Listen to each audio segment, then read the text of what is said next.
देखो question number 3 में क्या कह रहा है।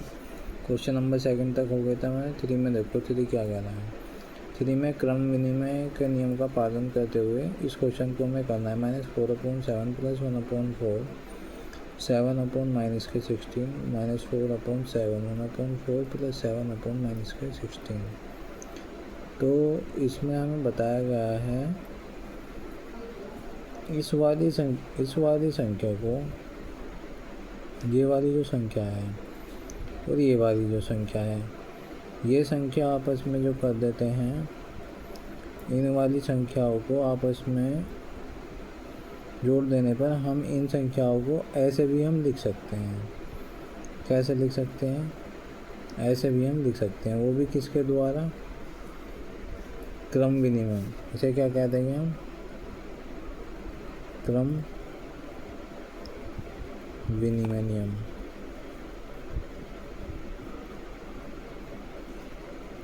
नियम द्वारा, क्रम विनिमय नियम द्वारा हम इसे ऐसे भी लिख सकते हैं। फिर क्वेश्चन नंबर 4 है, यदि a और b दो परिमेय संख्याएं हों और a + b -15/11 हो, तो b + a ज्ञात कीजिए। भाई एक ही बात है, b + a लिख लो या a + b लिख लो, तो बात तो वही है। तो आंसर क्या आना है? -15/11। ठीक है।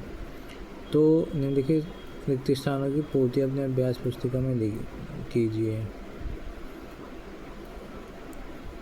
इस क्वेश्चन में कोई डाउट तो नहीं? क्वेश्चन नंबर 4 में भाई 2 + 1 लिखो या 1 + 2 लिखो, तो बात तो है कि आना तो 3 है। भाई 2 + 1 करोगे जब भी 3 आएगा, 1 + 2 करोगे वो भी 3 आएगा।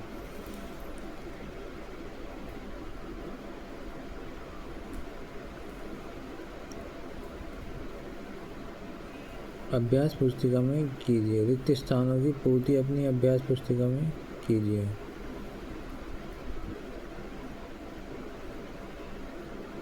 अब इसे हम क्या मान लेंगे? यहाँ पे 5/-11 मान लेंगे। यहाँ पे -12/7 है। यहाँ पे क्या है? 5/-11 मान लेंगे यहाँ पे। तो दोनों क्या आ जाएगा? आंसर आ जाएगा, वो भी क्या? इक्वल करके। ठीक है, यहाँ पे दोनों के इक्वल हो जाएंगे तो कोई दिक्कत नहीं रहेगी। ये वाला खालिस्तान की भी पूर्ति हो जाएगी।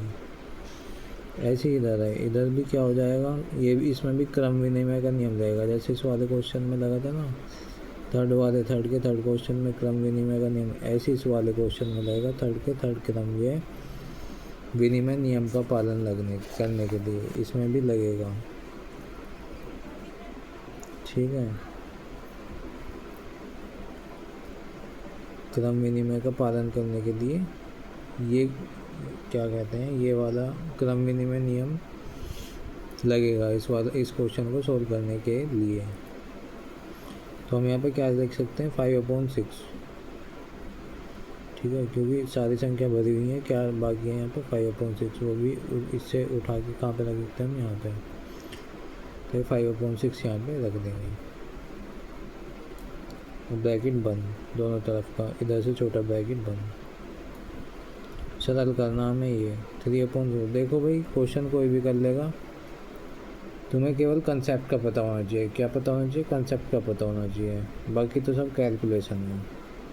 जिसको कंसेप्ट का पता है, कैलकुलेशन अपने आप कर लेगा। कैलकुलेशन भी एक बहुत बड़ी चीज़ है, वैसे सबको आनी चाहिए वो भी। ऐसा भी हो सकता है कि कंसेप्ट पता है, कैलकुलेशन हुई नहीं तो क्वेश्चन गलत है। ऐसा भी हो सकता है कि कैलकुलेशन हो गई, कंसेप्ट का पता नहीं तो भी गलत है। तो क्या होना चाहिए? कंसेप्ट भी आना चाहिए और कैलकुलेशन भी हमें आनी चाहिए, दोनों ही आनी ज़रूरी है। तो उससे बड़ी बात है कि कंसेप्ट का पता होना पहले बहुत ज़रूरी है, कैलकुलेशन बाद की बात है। ठीक है, सरल कीजिए। 3/4 प्लस माइनस के 8/9 प्लस 5/8। तो सरल करना हमें इसे क्या कर देंगे हम? 3 × 9 × 8। 3 × 9 × 8। तो इसकी मल्टीप्लाई होगी पहले इसमें 3 × 9 × 8 में, फिर इसकी मल्टीप्लाई इसमें हो जाएगी। क्या लगेगा यहाँ पे?